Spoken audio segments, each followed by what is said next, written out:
So we're going to start with one of these stories from FollowGate. Now, FollowGate, hashtag FollowGate.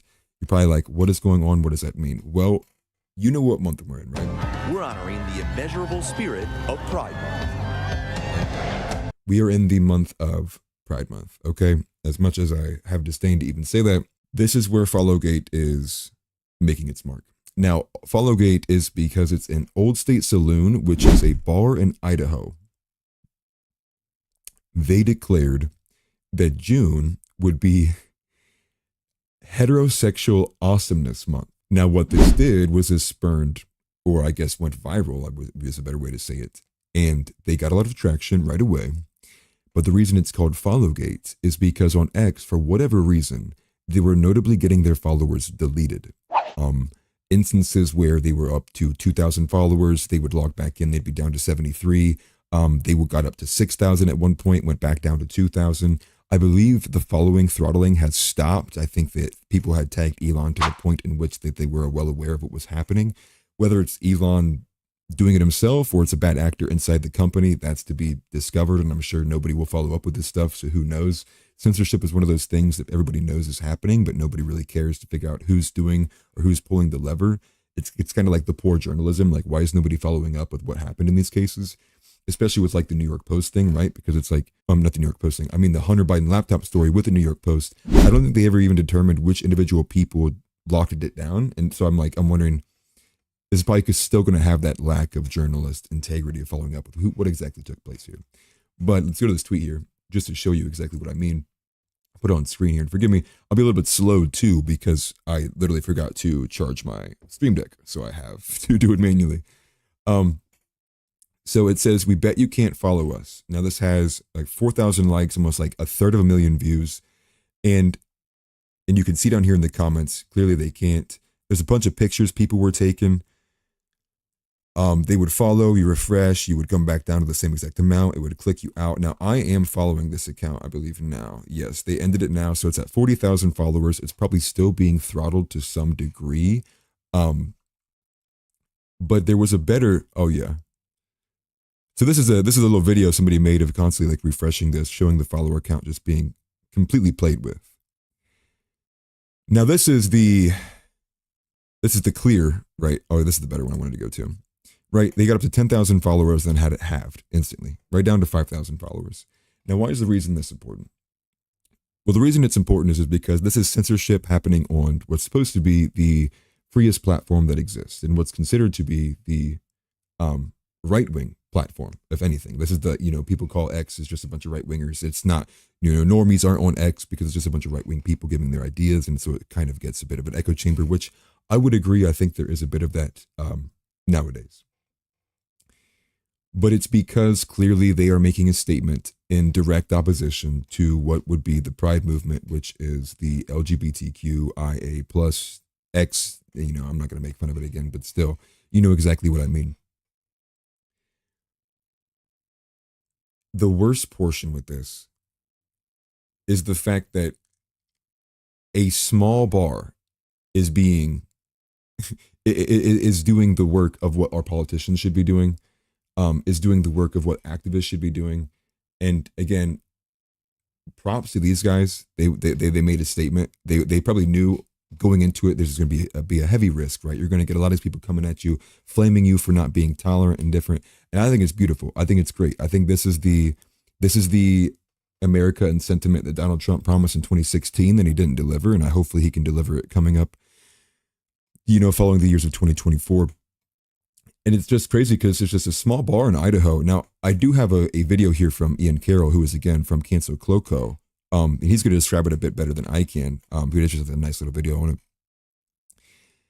And in a side note with him, too, again, if you're interested in the GameStop stuff, which I believe the Roaring Kitty had like 2 million views, Ian Carroll has been on top of that as well. I've not been following it nearly as much because, again, when it comes to the finances and being like the stock market and such and understanding the market and finances, that is something I am not nearly as familiar with. I can understand in the macro, but when it comes to like these individual stocks, and there's so much terminology I'm not familiar with, so and I find it easier just to let people who are smarter than me explain it.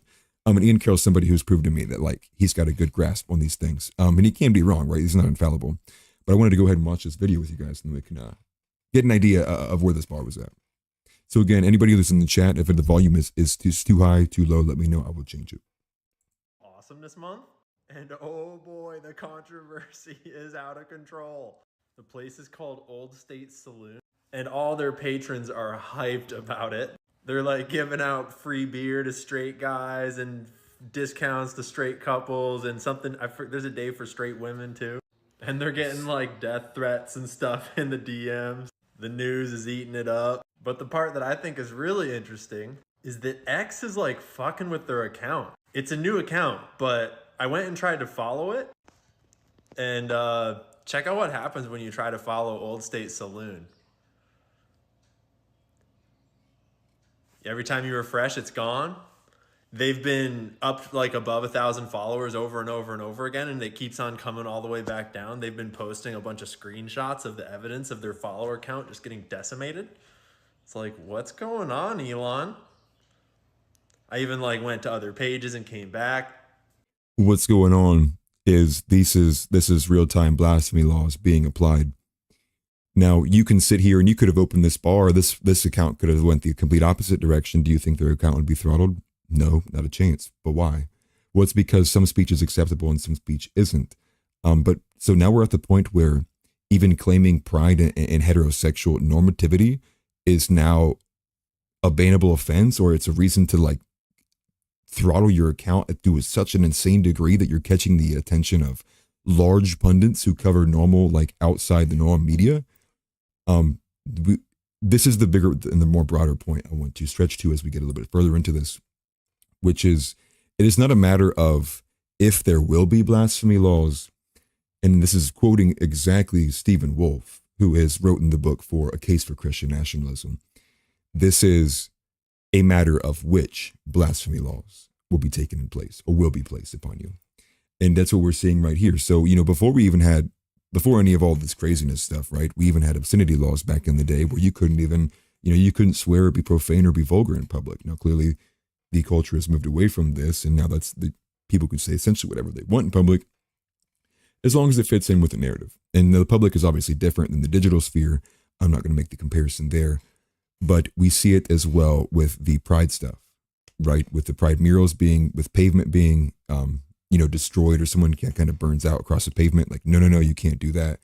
But you can say everything in the opposite direction, right? You can declare your pride.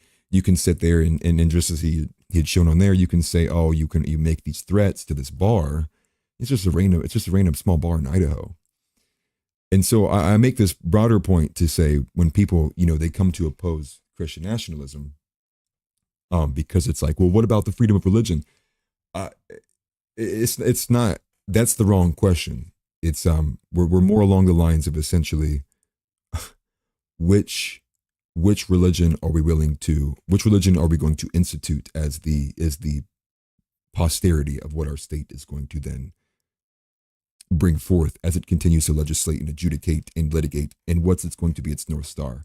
It's not a matter of having one or not, it's a matter of which one will you have. So we'll just go ahead and let this video play out. Can't follow them. And I was digging through their Facebook and just wanted to highlight that there are some LGBTQ people out there that don't take life too seriously and have senses of humor and aren't stressed and aren't hating. I think everyone takes... Yeah, this says, as a gay woman, I think this is awesome. My gay friends need to relax and have some humor. I wish I were closer and I would come in and have a beer. I'd be happy to the world pay for way one. Too seriously and is way too easily offended by things. It's like, way to go, William. Way to not just like want to fight everybody. You're awesome. Clearly, this is super popular with their clientele and their town. But the internet is having a fucking time about it. So I don't know. You tell me, is that like a really bad move? Is it like no taste? Is it hilarious? Is it awesome? Are you about to go try to follow them on X? You go try it for yourself. See how that goes. I just think it's a little weird that like you're not allowed to celebrate happy, healthy families and the continuation of the human race. It's not weird. He's probably saying that just in jest, but we all understand the reasons why these things aren't allowed. One of the biggest disagreements I probably do have with people does when it comes to like whether there's an actual orthodox kind of plan behind why everything's kind of falling apart. Because you have big pundits like Tim Cass, who says no, there's no kind of secret cabal that's wanting to put their hands on the scale. It's just all of these really bad coincidences with all of these bad actors always lining up, and then they take advantage of things and so on and so forth. I think too much has been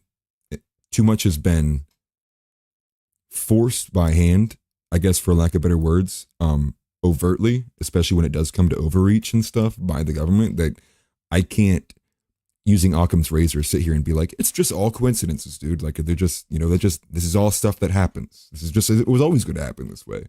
And that's just not a sentiment I can get behind. I think it's been clear that there is a significant push for things to be this way, for things to be decadent, degenerate, for things to be, to think about it, man. When you go to like the Rings of Power, the new Star Wars, all of this stuff, it is clear they are absolutely doing their hardest to force this narrative, this ideology into the mainstream as much as they physically possibly can.